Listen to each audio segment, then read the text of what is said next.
আমরা যাচ্ছি ডক্টর লুৎফুল কবির স্যার আপনার কাছে। আপনি আমাদেরকে জানাবেন, এই যে আমরা যদি মাহে রমাদানের পরেও যদি এরকম নিয়মিত সিয়াম রাখি, এটা কন্টিনিউ করি, তাহলে আমাদের জন্য কি ফায়দা রয়েছে? অবশ্যই এটা আমি আরেকটি আলোচনায় আপনাকে বলেছিলাম, দুইটা টার্ম বলেছিলাম। একটা হচ্ছে মেটাবলিক সুইচিং, অর্থাৎ আমরা দীর্ঘ 12-14 ঘন্টা যখন ফাস্টিং থাকি, না খেয়ে থাকি, তখন আমাদের শর্করার ইনটেক কম হয়, শরীরে শর্করার গ্রহণ কম হয়। তখন আমাদের বাকি যে মানে সপ্তাহব্যাপী ধরে আমি খাচ্ছি, আমি শুধু মাহে রমজানই নয়, আপনি যেমনটি করে বলছিলেন যে এই যে শাওয়াল মাসের 6টা রোজা রাখা, শাওয়ালের রোজা, তারপরে হচ্ছে মুহররমের সময় রোজা, সপ্তাহে 2টা করে আল্লাহ রাসূল রোজা রাখতেন, সোমবার এবং বৃহস্পতিবার করে করে।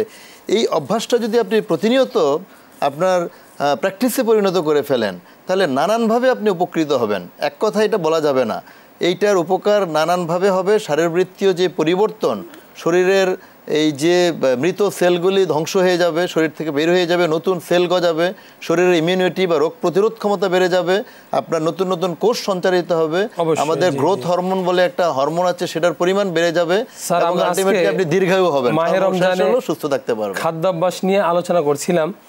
সারাদিন সওম রাখার পরে আমরা দেখা যায় ইফতারের সময় একটি তাড়াহুড়ো করি বিভিন্ন আইটেম খাবার। আপনি বলছিলেন যে আমরা ইফতারের পর থেকে সাহরি পর্যন্ত আমাদের খাদ্যাভ্যাসটা কি হবে, আমরা কোন নিয়মে খাবার খেলে আমরা সুস্থ থাকতে পারবো? রমজান মাসে বিশেষত এই 30 দিনে আমরা মধ্যবর্তী যে লাঞ্চের সময়টা, দুপুরের খাবারটা আমরা বিরত থাকি। আমাদের অনেকেরই ধারণা এই লাঞ্চটা আমি ওই ইন বিটুইন যে 5 ঘন্টার মধ্যে আমি পূরণ করে ফেলবো। এটা কি আসলে প্র্যাকটিক্যালি সম্ভব?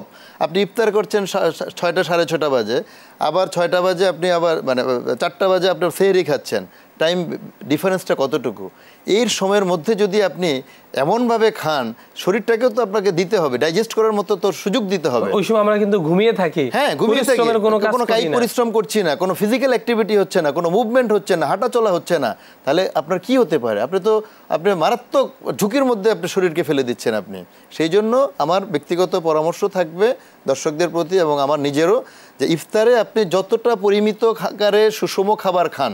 সুষম খাবার বলতে যেটাকে বোঝায় আপনার আমিষ, কার্বোহাইড্রেট, ভিটামিন, ফ্যাট, পানি এবং খনিজ অংশ, এই 5-6টা যে সুষম খাদ্যের অংশ। এক টুকরো মাংসই তো আপনার জন্য প্রোটিন যথেষ্ট, এক পিস মাছের টুকরোই তো আপনার জন্য প্রোটিন যথেষ্ট, আস্ত এক মাছ তো আপনার জন্য প্রয়োজন নাই। কার্বোহাইড্রেট তো আপনি 2 প্লেট ভাত খাবার আপনার প্রয়োজন নাই, আপনি 1 কাপ ভাত খেলে আপনার শরীরের যে শর্করার ঘাটতির প্রয়োজন সেটুকু মিট আপ হয়ে যাচ্ছে। একইভাবে আমরা যেহেতু পানিটা আমাদের প্রচুর পরিমাণে খেতে হবে। আমি শুরুতেও কিন্তু বলেছিলাম যে এই খাবারগুলিতে একটু পানি আছে, জলীয় অংশ আছে, গাজর, শসা, কিরা, টমেটো। এখন 15 টাকা কেজি টমেটো পাওয়া যায়, 20 টাকা কেজি শসা পাওয়া যায়। আপনি 1 প্লেট শসার, গাজর, টমেটো খেলেই তো আপনার ইফতার হয়ে যাচ্ছে। আমি আপনাকে ভাজা পোড়া কেন অ্যাভয়েড করতে বলছি? এই খাবার খেয়ে আপনার যেমন সকল ধরনের সুষম খাদ্যের বন্টন আপনার শরীরের মধ্যে বন্টিত হচ্ছে, একইভাবে আপনি পুষ্টিও পাচ্ছেন। আবার একটা লম্বা বিরতি দিয়ে আপনি সেহরির সময় যখন আপনি খাচ্ছেন, আপনি মাঝখানে যে ঘুমিয়ে থাকছেন, এতে করে শরীরের যে জৈবিক প্রক্রিয়া, সেই স্বাভাবিক শারীরবৃত্তীয় জৈবিক প্রক্রিয়াটাকে সংগঠিত হতে সুযোগ দিতে হবে।